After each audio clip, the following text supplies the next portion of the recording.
Boss season 7 Malayalam. അങ്ങനെ jail nomination കഴിഞ്ഞിരിക്കുകയാണ്. Jail nomination കണ്ട് ഞാൻ ഞെട്ടിയിരിക്കുകയാണ്. കാര്യം വേറെ ഒന്നുമല്ല, ഫേവറിറ്റിസം ഗ്രൂപ്പിസത്തിലെ ആളാണല്ലോ നമ്മുടെ അക്ബർ.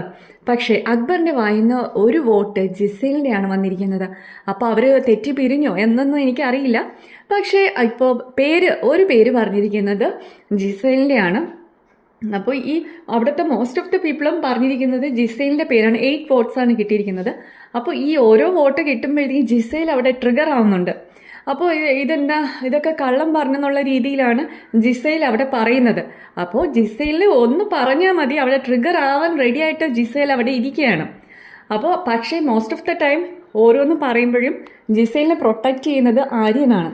അപ്പോൾ ഇത്തവണയും ഇങ്ങനെ ജയിൽ നോമിനേഷനിൽ നോമിനേറ്റ് ചെയ്യുന്ന സമയത്ത് ട്രിഗർ ആയിക്കൊണ്ടിരിക്കുകയാണല്ലോ. അപ്പോൾ ജിസേലിൻ്റെ ഊഴ എത്തിയപ്പോൾ ആര്യൻ പറയുന്നുണ്ട് ജിസേൽ പോണ്ട, ഞാൻ പോയി പറഞ്ഞിട്ട് വരാം. അങ്ങനെ ആര്യൻ വന്ന് പറഞ്ഞത് ട്വിസ്റ്റായിട്ട് അവൻ വളച്ചൊടുക്കിയാണ് കാര്യം.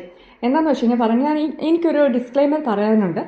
എന്ന് വെച്ച് കഴിഞ്ഞാൽ എനിക്ക് ജിസേലിൻ്റെ പേരാണ് ഞാൻ പറയാൻ ആഗ്രഹിച്ചത്. പക്ഷെ നമ്മളെല്ലാവരും തീരുമാനിച്ച പോലെ ജിസേലിൻ്റെ പേര് പറയണമെന്നുണ്ട്. പക്ഷേ ഞാൻ പറയുന്നില്ല. ജിസേലിനൊരു സ്ക്രീൻ സ്പേസ് കൊടുക്കാൻ ഞാൻ ആഗ്രഹിക്കുന്നില്ല. തക്കാളിയുടെ ഓരോരോ കുഞ്ഞ് കാര്യങ്ങൾ പറഞ്ഞ് എനിക്ക് ജിസേലിൻ്റെ പേര് പറയാൻ താല്പര്യമില്ല. അപ്പോൾ അത് കേട്ടപാടെ എല്ലാവരും കൊണ്ട് ചാടി എണീറ്റ് അറ്റാക്ക് ചെയ്യാൻ തുടങ്ങി ആര്യനെ. അപ്പോൾ ആര്യനെ അടിച്ചൊതുക്കിയിട്ടുണ്ട്. അപ്പോൾ അതിനിടയിൽ എനിക്ക് ഏറ്റവും എടുത്ത് പറയാനുള്ളത് ബിന്നിയുടെയാണ്. ബിന്നി പറഞ്ഞു, നിനക്ക് എന്തെങ്കിലും പറയാനുണ്ടെങ്കിൽ നീ പറയൂ, നിന്നെ പറ്റി പറയൂ. ജിസേലിന് എന്തെങ്കിലും പറയുകയാണെങ്കിൽ ജിസേൽ പറഞ്ഞോളാം. അപ്പോൾ അത് എപ്പോഴും ഞാൻ നോട്ടീസ് ചെയ്തിട്ടുണ്ട്. ബിന്നി പറയുന്ന കാര്യങ്ങൾ ക്ലിയർ കട്ടാണ്. നല്ല രീതിക്ക് പറഞ്ഞിരിക്കാനുള്ള കഴിവ് ബിന്നിക്കുണ്ട്.